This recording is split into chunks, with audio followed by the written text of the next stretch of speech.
Thank you, Mark. We head off on the warm-up lap, double file, rolling start. It's a new innovation, a new addition to the program here at Albert Park. So far, the driver with maximum points, as we take a look at some of the onboards that will bring you over this one. Bottom left of screen, Scott McLaughlin. Top left of your screen is Jamie Whincup. And look to the top right, the Pepsi Max Ford Performance Racing entry of Mark Winterbottom. So they've gathered some points for the weekend so far, not championship points. We want to determine tomorrow afternoon who the overall winner is. 75 points maximum from each of the two races so far, and hey, he can't get any more points. Shane van Gisbergen, the Kiwi's done a great job, so he finds himself for Techno Autosports on pole position for this one alongside Craig Lowndes. Yeah, he's done an awesome job so far. Won the first race from second on the grid, beat Michael Caruso, who is starting on row 2 in Group 4. Scott McLaughlin, he's been exciting to watch. He starts Group 5 next to Garth Tander. Jamie Whincup, a little bit further back, had that penalty yesterday that dropped him 5 grid spots after that altercation down the front straight with Scott McLaughlin. I don't reckon that's going to end there. There's going to be more between those two this year. James Courtney, you know the Holden Racing team well. Anything up the sleeve? Can we see him move up the order? He struggled a bit yesterday. Yeah, they have been. You know, there's lots of things they're trying. They're on the soft tyre this weekend. This track, very long, a lot of loaded, very high loaded corners. And there's teams having, you know, trying a few different things, trying to get the best out of these cars. Tyre longevity, the degradation here, it's definitely there. So, you know, everyone's trying a few bits and pieces. Qualifying, so critically important as we go on board now with James. You know, it'd be a little bit of frustration. They would love to be up the front. It's non-points for the championship, but it's still pride. Pride is on the line, and Garth Tander's going a little bit better. They'll be working really, really hard. 4 cars in the Walkinshaw stable, and so there's a lot of information to get, collate, and go through. It was an awesome battle yesterday between Jamie Whincup and Garth Tander. Real attacking stuff from Whincup and brilliant defence from Tander, and he was clinging to it, wasn't he? We watched some great footage out of Jamie's car looking at Tander, you know, and he was calculating how many laps he had left, how much he had to hang on. He had to, talking to him yesterday, he said he had to change what he was doing slightly. He knew the car wasn't getting to the centre of the corner. 85 kilometres an hour at 40 and under the... Yeah, well, that's Tim Shenkin talking to the safety car, getting everybody set up for this rolling start. Garth Tander said he had to modify his driving technique just a little bit to make sure that he held Jamie Whincup behind him, and he did that really, really well for the last couple of laps. But, you know, they're all, as I say, making the changes, trying to learn the cars as much as they can at this event, but still, they want to win. So the safety car will peel off into the pit lane. They'll line up in 2 long rows, side by side. The pole sitter will be Van Gisbergen. By the time they would ordinarily get to about the 4th row of the grid, if we were having a stationary start, that's where they enter what's called the acceleration zone. So the ASE boards there, and then we'll be in the starter's hands. Up to Damien White from there, and then the pole sitter will control the speed from that point, won't it? 50 to 60 k's an hour. The radar gun is up on the starter's stand. Here we go. Gisbergen straight again to the inside, just like he did yesterday when he was on pole. Lowndes staying right on the right-hand side. And the guys behind these 2 guys at the front have to follow where they are going. So we've got significant gap between the 2. Van Gisbergen's in control. There's the AZ board on the right-hand side. We'll see it. He'll enter there, and then it's up to him to choose when he goes, which is now. He gets a good jump. Tander gets a good jump. Lowndes not so good. Coulthard looking like he might get a run down the inside here into turn 1. Awesome to have some V8 thunder back at Albert Park. They're V6s in Formula 1 these days. Bit of contact back in the pack. Courtney tied up in there, so too one of the Jack Daniels Nissans. Clean through 1 and 2. Jason Bright on the outside of Tander and the run down the outside into 4. McLaughlin looking for a way. He's managed to find a spot, get into 4th spot after the start. Bright looking aggressive, looking racy. He's putting pressure on Garth Tander, who runs wide. Advantage Jason Bright in the Team BOC entry, and Caruso in the Beyond Blue Nissan gets through as well. And he could lose another one here, Tander. He's run wide, under a lot of pressure. Here we go, on board with Scott McLaughlin in the Volvo. The S60 has been just a stellar performer so far. This year we've got a big Mostert. Jack Daniels' car's got damaged. There's been a sizable shunt as McLaughlin locks the left front, sorry, goes off the road. Oh, the damage. Poor Dale Wood in the Wilson security entry. He was here running the circuit with Mark Webber on Tuesday. Safety car's been called. Tim Schenken has called the safety car, so the boards are out. Action on the first lap of the third race. There's damage to the back of Garth Tander's car. Smoke coming from that. One of the Nissan Altimas has some damage too. One of the, I'm not sure if it's Rick Kelly. You can check the number. No, it's Todd Kelly. It's Todd. Todd Kelly got damage in there. Is Chaz Mostert. He's got a lot of damage to the right-hand side. That's bad. That's definitely bad, Rusty. Not what they wanted from the Albert Park weekend. It's certainly not these guys. I'd say that is how Chaz Mostert's FPR Falcon has received all the damage to the right-hand side. It's done through Dale Wood's car, who's clearly come around a corner and was unable to avoid. Here we go, replay. So it was Winterbottom down the inside of Tander. We could see there. And there it is. Where's Wood? Wood is there. He's unsighted. Crunch. Oh, from way at the back too. Another angle here. Here we go. Sorry, it's, yeah, Tander and Mostert coming together. Whincup doing well to avoid all that. Look at the others taking evasive action as well. Jack to the driver's fault too, Rusty, obviously, of Mostert's car. Clearly a reasonable hit, not the biggest one. Here we see a replay at the start. Van Gisbergen cleanly away again, as he's done in the first two races so far this weekend. Everyone else spread right across the track. Look at Mostert out on the grass, almost looking for... Yeah, he got a great start. Yeah. Got past Whincup into one. And held it there. Oh, the Nissan Altimas, the two Jack Daniels cars, nose to tail. They have been grouped together all weekend, those cars. And there's been a bit of touch-up between the yellow ones and the black ones. Bit of chat going on in the garage about right away and who should be given a clean track. But Chaz Mostert in the pit lane now. That car obviously not going anywhere. Substantial damage there to the right-hand side. And the clean-up. We'll take a commercial break here while the officials go to work. They do a great job around the Albert Park circuit, the volunteers. And we'll come back with more. Hopefully get some news on Dale Wood for you. On the other side of this, you're watching V8 Supercar Racing as part of the Australian Grand Prix.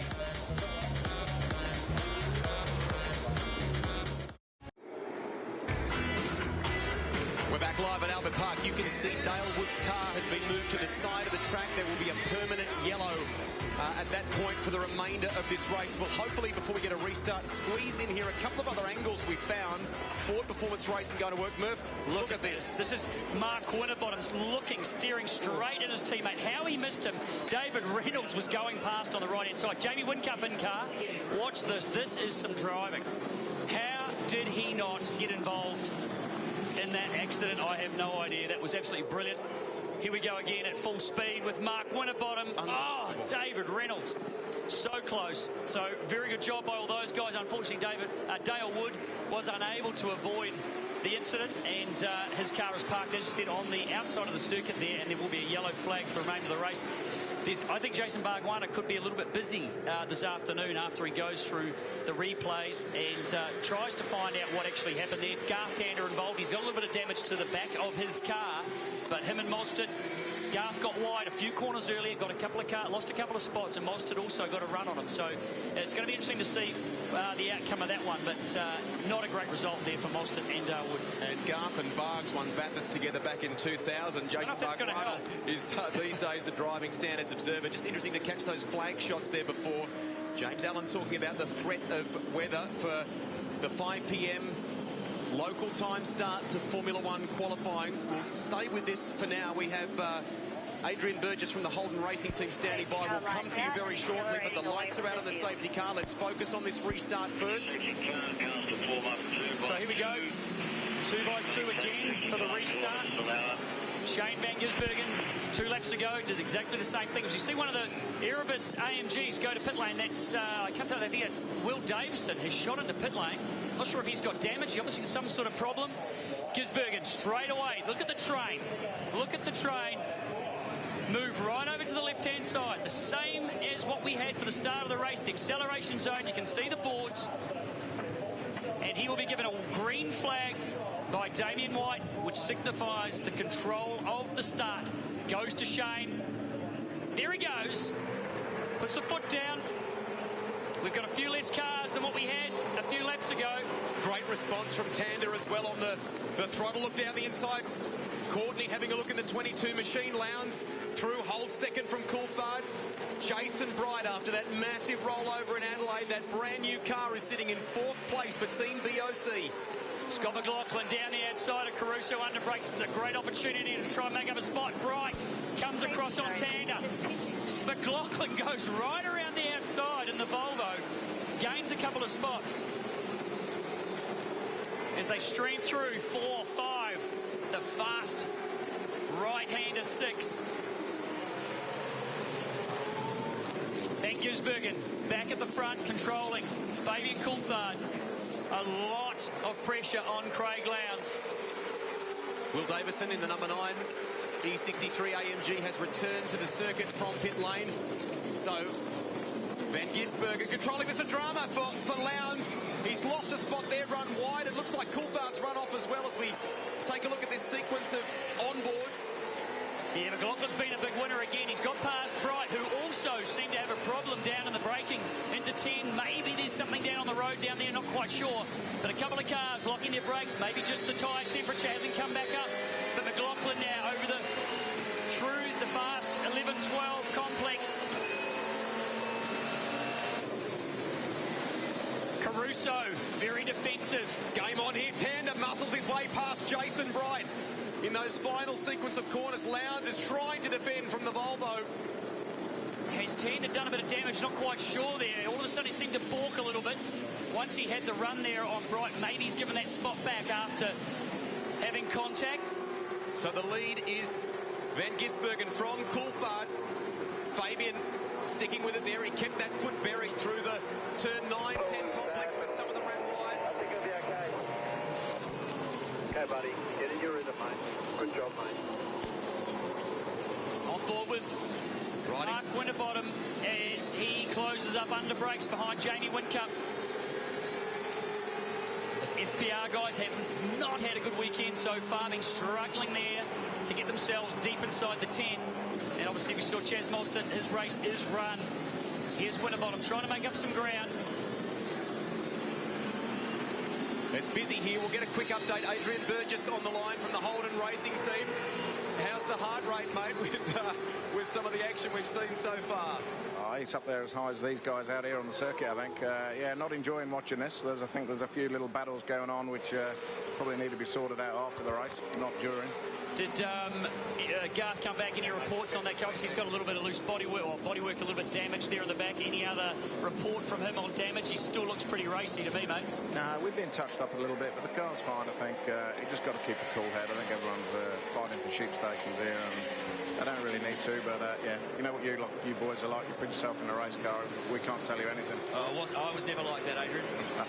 I'll be watching this year, mate. Final one for you before we let you go. How's James Courtney? Great result for you guys in Adelaide, but it's been a bit of a frustration for Courtney in the 22 so far this weekend. Yeah, we didn't qualify too well, but we knew coming here this was going to be a tough one. The car doesn't suit this circuit, or the issues we got with it doesn't suit this track. But look, we're working hard. We've got a lot of good things in the pipeline. We're going to stay positive and focused and do our job, and the day in the sun will come again soon. Best of luck to you and the boys. We'll leave it there. Fantastic to chat with Adrian Burgess, and we saw while we were chatting with him the drama for Jason Bright. What a shame after being in 4th position in that VOC Commodore. That is a great shot. Coming onto the front straight right here. Being told from race control that this will run the full distance despite the crash involving Dale Wood and the subsequent period under the safety car. So we'll go the schedule 12. So we're in car with James Courtney, who just got past, as we were talking about it with Adrian Burgess, the team manager, just got passed by Lee Holdsworth. Great camera shot out the front of the HRT Commodore, sorry. He is still struggling. He just hasn't been able to get on top of things, as we see Van Gisbergen and Coulthard showing a clean pair of heels here. Lowndes just made that little mistake. There's Jason Bright what in the pit lane. Don't know if he had a problem. Telling him to kill it, to shut the engine down. Coulthard sticking with it, chasing down Shane Van Gisbergen, your race leader. David Reynolds having a good showing here. He's got the damaged Nissan Altima of Todd Kelly right behind him, but this is a bit of an improvement for David. Struggling this weekend. He's just inside the top 10 in 9th position right now. Managed to get through all the carnage. 3 of the Altimas running nose to tail. Tim Slade and the Super Cheap Auto car just behind. Fastest lap so far, a 1 minute 58.46 from Coulthard. Shane Van Gisbergen has done just an absolutely superb job so far this weekend, dominating the results. Qualified on the outside of the front row, but has not failed to lead a lap since the start of the first race yesterday. Good performance by Steve Hallam and Jono Webb and all the crew there from the Techno squad. He's had a really... He's constantly in the race seat, as we were saying yesterday, whether it's drifting or the Daytona 24-hour where he raced a Porsche. Let's have a look here. This will be Lowndes using a lot of road and the grass, and McLaughlin follows him. Everyone's pushing really hard. So a great shot there of Craig Lowndes in the car control. So Courtney's got a bit of a problem. That's Dahlgren in the Volvo sliding down the inside. His results so far this weekend on track, not indicative of what was a very good qualifying performance by Robert Dahlgren. Just outside the top 10, Murph, in what is only his second round, if you like, or second race meeting in a V8 supercar. First time he set eyes on one was at the pre-season test at Sydney Motorsport Park just a few weeks ago. Yeah, a super tough job to jump into one of these cars. You know, very different to what he's been used to. The horsepower, the weight, the braking, all the little idiosyncrasies about a V8 supercar that, you know, the guys with experience, you know, get that edge. So he's been up against it, but doing a great job. And, you know, we expect that we will see him move forward. Obviously, the teammate he's got, Scott McLaughlin, showing his Garth Tander loose coming into braking there into 12. You know, he's got a great teammate to be able to learn from. You know, Scott's not that experienced either, but he's showing experience of like he's been in the sport or in this class for 10, 15 years. So, you know, a great combination of drivers at GRM. Just 1 second covered the entire field in qualifying. They have 16 Dunlop tyres for the weekend, and they're the softer variety, so we're getting a bit more movement and looking for the guys who can manage and nurse those tyres towards the end of the race. We'll grab a commercial break here, come back, take you through to the finish of the V8 Supercars at Albert Park.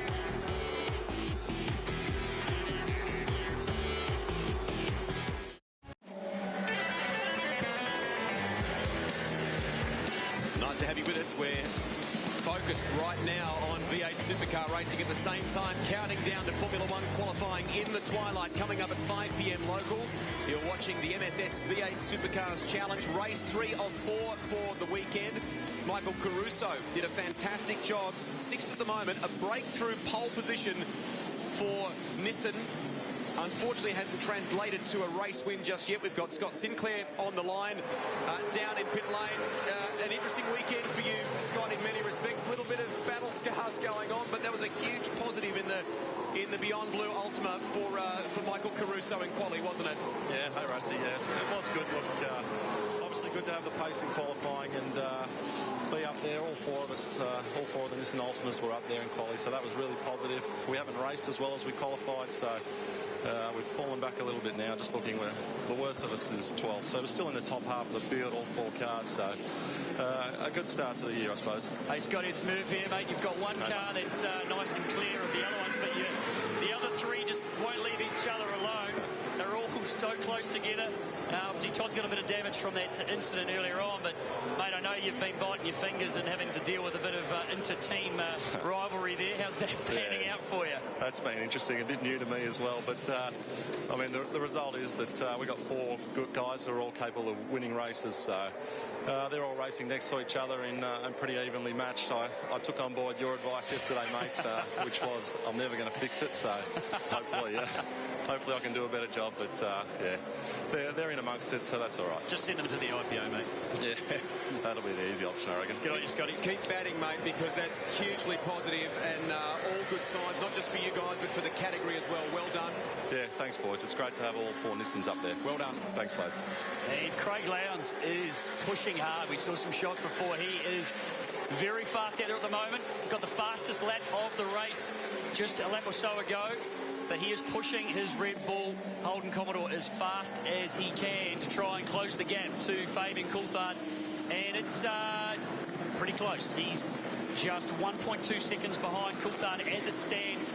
And we know Lowndesy, dog with a bone. This field's a bit more spread out than we've seen in the opening 2 races. We've had a few hard-stopping moments, though, along the way. I still cannot get over some of that onboard vision from Mark Winterbottom, from Jamie Whincup in that incident earlier with Mostert and Dale Wood. They did so well to avoid all that. If you were Tim Edwards, how would the grey hairs be in the wake of all that? No, I figured we're probably not a good time to go talk to him, but yeah, superb driving by those guys. I mean, having to make absolute split-second decisions on where you put those cars. And obviously, you know there's other guys around you. And in the case of Mark Winterbottom, you know, we saw David Reynolds come past him on the outside. He must have missed him by millimetres. So, you know, it's certainly pretty heart-in-the-mouth kind of stuff as we go on board. 3 of the cars there. Jamie Whincup, Mark Winterbottom, and Scott McLaughlin down the bottom left-hand side of your screen. All doing the job. Let's watch them all at work. All working. The 660, 70 horsepower of each of these cars, looking after those rear tyres.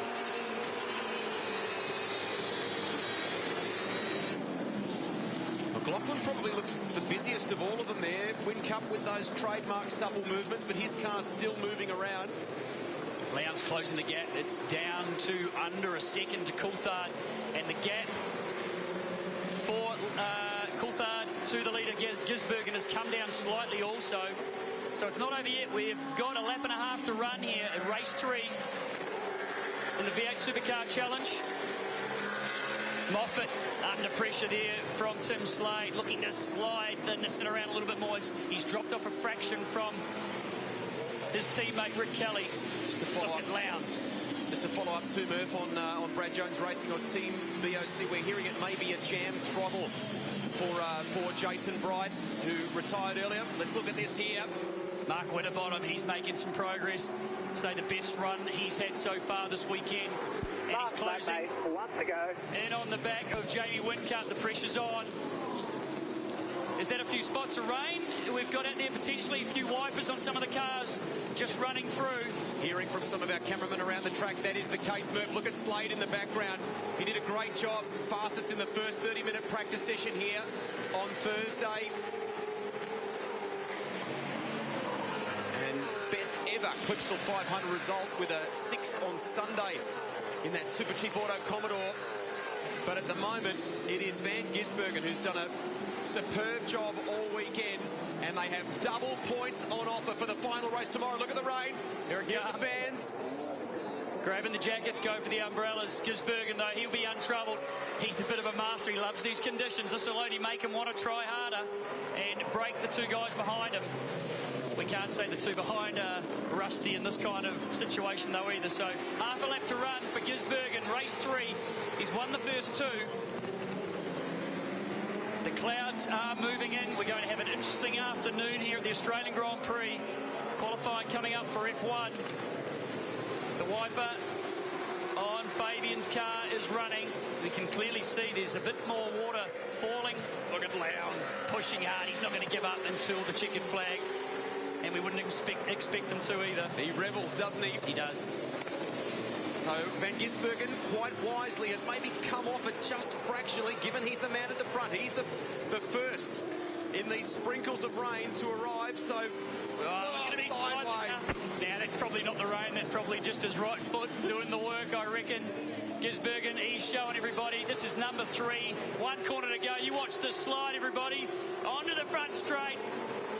Vergiz puts on another show. Nice work, P2. Excellent. At Albert Park, and he will win 3 from 3 so far. at the Australian Grand Prix meeting. One big V8 supercar race still to come your way tomorrow afternoon. Well done, Fabian Coulthard in the Lockwood Commodore, second, and Craig Lowndes pushing him the whole way. In fact, Lowndes in that final lap was some 0.3 of a second faster, so right on him. Steve Hallam and the boys from VIP, the congratulations, they're doing a terrific job. McLaughlin fourth in this one, Garth Tander fifth, but who knows what will happen in the stewards' room post this one. Yeah, it's going to be interesting. I mean, we didn't see all the vision. Absolutely. We didn't see all the angles, but certainly it was Garth Tander and Chaz Mostert coming together. And as I said, it all started with Garth getting very wide at the exit of 5 and losing a couple of spots. Rick Kelly, James Moffat, the two Oldhamers, 11th and 12th. Tim Slade pushing Moffat all the way to the finish. Nick Percat in his first year full-time in V8 Supercars. And in the back there, obviously, Jason Bright with the DNF, Scott Pye, Chaz Mostert and Dale Wood with that really unfortunate incident early in the race. Good to see Jack Perkins, our commentary buddy in recent years, making his way up to about mid-pack in that Gelwood Falcon.